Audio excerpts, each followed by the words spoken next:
Hello, and welcome to the CCNA Routing and Switching course offered by SimplyLearn. The previous lesson focused on Cisco's internetworking operating system. In this lesson, let us look into the network architectures, wireless access, and troubleshooting of Cisco's internetwork. Let us begin with the objectives of this lesson in the next slide. By the end of this lesson, you will be able to describe network architectures for small office, home office, and small to medium-sized businesses.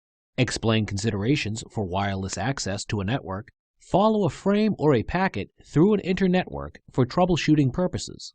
Let us first look at network architecture in the next slide.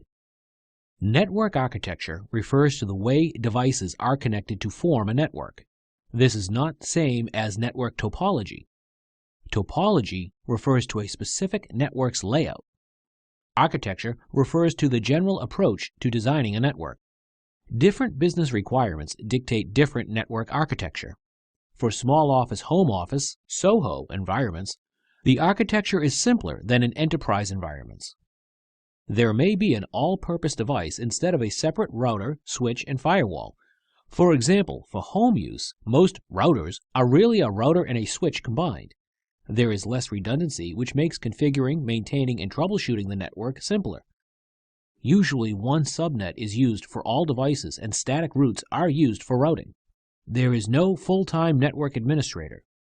In the next slide, let us look into small office, home office architecture. Here it is seen that there is no longer one all-purpose device.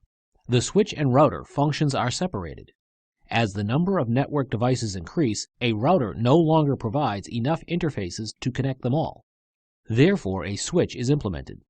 The router uses firewall software. In this architecture, a standalone firewall device is normally not deployed. Note that in the figure on the slide, there are two connections to the Internet, one through a tunnel and one straight to the Internet. This does not mean that there must be two physical connections to the Internet. This separation can be implemented with software. Let us continue our discussion on small to medium-sized business architecture. The characteristics of a small to medium-sized business architecture are as follows. Depending on the business, there may be a site-to-site VPN that encrypts traffic between this business and its suppliers and/or customers. There are varied types of traffic on the network. Network management and/or monitoring software is installed to monitor the status of the devices and traffic. Wireless access can be implemented in any architecture. In the next slide, let us look at how wireless access works.